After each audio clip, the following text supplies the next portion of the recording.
الله أكبر.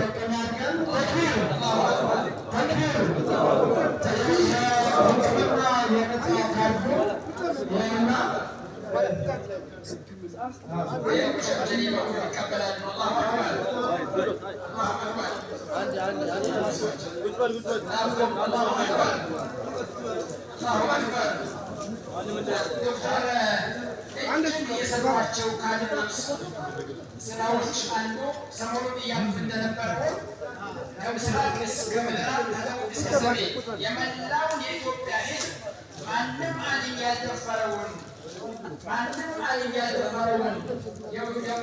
የሀበሻ ዑለሞችን ሁሉ ታሪክ በብዙ ጥራዝ ጽፈው አላህ ካለ በቅርቡ ለንባብ ይበቃል ተብሎ ይጠበቃል። الله أكبر. الله أكبر. ኢትዮጵያና ከፍተኛ ያደርገው ምን አይነት ጀግኖች እንደነበሯት የመጽሐፍ ታጥቆ ሲወጣ ኢትዮጵያን ከፍ ያደርግ የሚያደርግ ይሆናል። አላሁ አክበር። الله أكبር.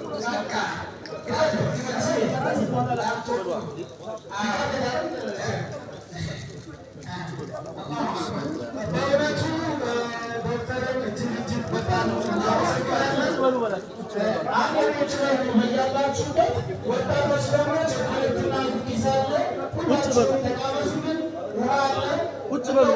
የደረሰ ቢሆንም ድባቡን ለማስመሰል እንሞክራለንና እባካችሁ ቁጭ በሉ አትምናት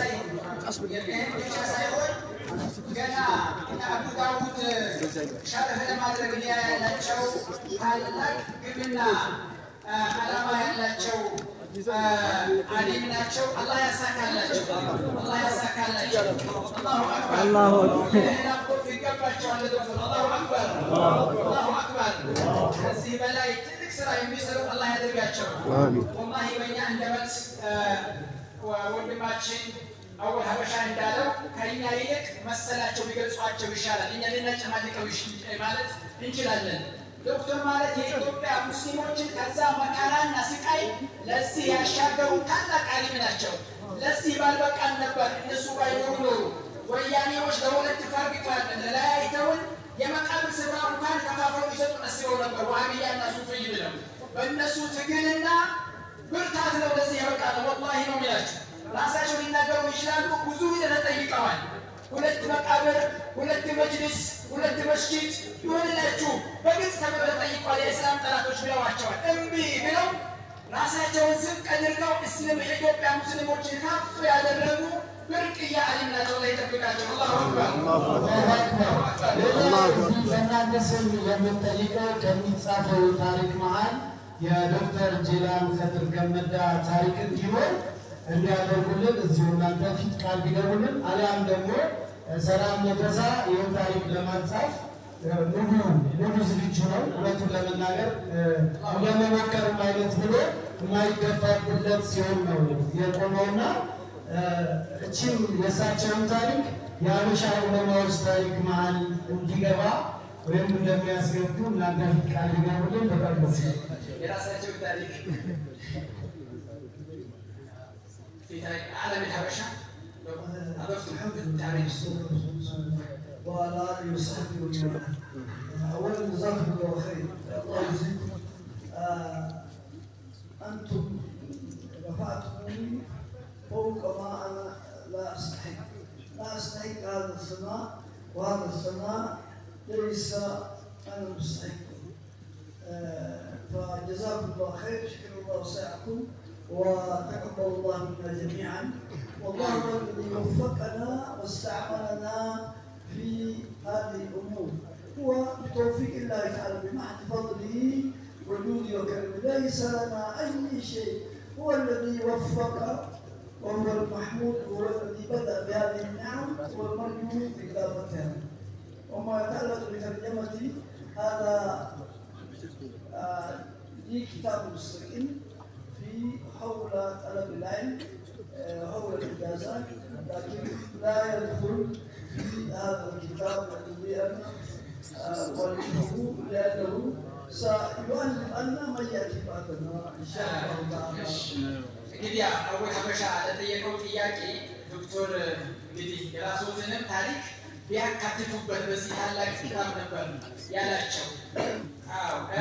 ግን እናንተ አሁን ያላችሁት ስለኔ ያላችሁት ነገር ሁሉ ከኔ ደረጃ ከፍ አድርጋችሁ አይገባኝ ያህል ነው ከፍ ያደረጋችሁኝ እያሉ ነው። ያው ሁሌም አህሌቶች እንደዚህ ነው የሚሉት አዋቂዎች። ከዚህ ባሻገር ግን ለዚህ ሁሉ ያበቃል ለዚህ ያበቃን ይሄ እንድንሻገር ያደረገን በእኛ አቅም በእኛ ጉልበት በእኛ ብልሃት አይደለም፣ አላህ ራሱ ነው ያገዘን። ይሄ ትልቅ ደረጃ ትናንት የነበረውን ታውቃላችሁ። ለዚህ ደረጃ ለዚህ ለውጥ ለዚህ ከፍታ ያበቃን አላህ ነውና አላህን ልናመሰግን ይገባል። ስለ መጽሐፉ የኔ ታሪክ ማለት ጨምር ላላችሁት አንደኛ ስለ እኔ ለትምህርት ጉዞ የራሴን እንቅስቃሴ የራሴን የህይወት ታሪክ በተለያዩ መጽሐፎች እየጻፉ ነው አለኝ። ይሄ አንድ ራሱ የቻለ አለ። ይበልጥ ደግሞ ስለ እኔ ታሪክ የሚጽፉት ከኔ በኋላ የሚመጡት ሰዎች ከኔ በኋላ ያሉት ልጆች ናቸው፣ ይጻፋል ኢንሻአላህ እያሉ ነው። እንግዲህ ያው አሉ እንዳሉትም ዶክተር ትላልቅ ቅድም አወል ሀበሻ እንዳሉት ኢትዮጵያ ላይ ትላልቅ ዑለሞች፣ መሻይኮች፣ ዱዓቶች በእነሱ ያላየ ትንሾች ናቸው። በእነሱ በተዛውሮ በቀጥታ ያልተማረ እነዚህ ትላልቅ ሰዎች ሻህ መሐመድ ሐመድን፣ ሻህ አሚን ሙሳ ለምሳሌ፣ ሌሎች ኡስታዝ መሐመድ ፈራጅ፣ ሌሎች ትላልቅ ሰዎች ከደቡብ እስከ ሰሜን ከምስራቅ እስከ ደቡብ ብዙ ሰዎች አሉ። የእነሱ ተማሪዎች ናቸው። ኢንሻአላህ የእነሱን ታሪክ ይጽፋሉ ብለን ተስፋ እናደርጋለን። ሰፊ ጊዜ ፈልጎ ሊጻፍ የሚገባውም ነው። ዶክተር ለምሳሌ የሼክ መሐመድ ራፊ የሼኻቸውን የታላቁን አሊም ጽፈዋል። መሰል ሌሎች ዑለሞች ደግሞ የእነሱ ታሪክ ይጽፋሉ የሚል ተስፋ አለን ኢንሻአላሁ ተዓላ። أهم شيء اليوم أهل مسجد الأنصار فعلا الشيخ أحمد لما تكلم وشكر المقرئين والمؤسسين لهذا المركز الصلاة الذين صلينا وراءهم ينبغي أن يشكروا وينبغي ما أدري هل لو جائزة لهم. كذلك مما ينبغي أن نشكر المؤسسين الشيخ عبد اللطيف حسن والشيخ محمود حسين ومنهم من مات كعبد الرحمن خضر. حقيقة لابد أن نذكر الشيخ عبد الرحمن خضر الذي لما كنا نصلي لا يصلي معنا إنما يجول حول المركز، فمنهم من انتقل إلى الدار الآخرة والكل شارك. منها فين حمزة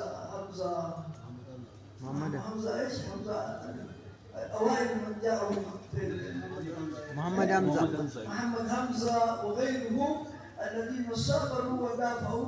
الكل له أجر والكل يشكر ومكر الصاع ولله الحمد بفضله آثاره جميع إثيوبيا وصلت أغلب الأماكن وهذا من فضل الله وتوفيقه وليس منا. والكل الذي وفق ويسر هو الله سبحانه وتعالى.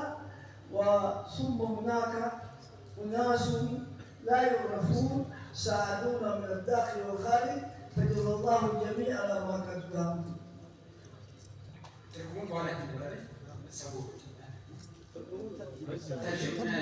እሺ ግን በእውነቱ አሉ ሼህ አህመድ እንዳሉትም መመስገን ያለባቸው ሰዎች አሉ። በተለይ መርከዘ አንሳር ተቋሙ ሊመሰገን ይገባል። እያሰገዱ የነበሩት ሰዎች፣ ይሄን የመሰረቱት ሰዎች በህይወት ያሉም አሉ የሞቱም አሉ።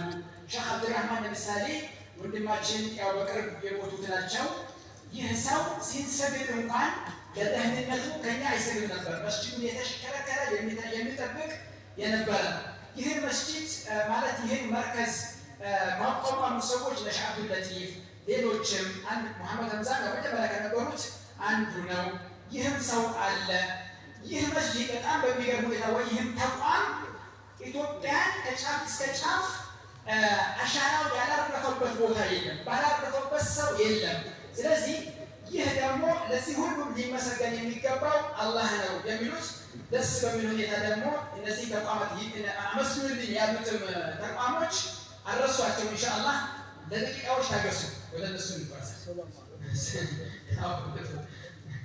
ዶክተር እዚሁ ቆዩና ሻዩን እናመሰግናለን። ለተባለው አሁን እኛ የያዝነው መርሃ ግብር የምስጋና መርሃ ግብር መርከዙን በተመለከተ ሳይሆን የመርከዙ እውነቱን ለመናገር አሁን የተጠየቁት ሰዎች እነ ሼህ አብዱልለጢፍን የመሰለ ሌሎች አብዱራህማን ፈዘል ሌሎች ብዙዎቹ ነሸማሁን እንዲህ በትንሽ መድረክ ብቻ ተመስግነው የሚያልቃል። እቺ የደፈርነው እኛ ምንድን ነው? እቺን 10 ቀን እንደው ለዚህ ኡመት ለኢትካፉ ሰግዶ ለሚሄደው ውለታ የዋሉ ሰዎችን በአቅማችን ከፍ እናድርግ በሚል እንጂ የነ ሼህ አብዱልለጢፍና የሌሎቹ እውነቱን ለመናገር ዛሬ ሰዎች 600 ምናምን ሰው አፍጥሮ ሲወጣ ያላችሁ ምናልባት እሳቸው እዚህ ባለመኖራቸው ያ ሰው እያፈጠረ እንዳለ ሁላችንም እናውቃለን። ይሄ መስጊድ እንደ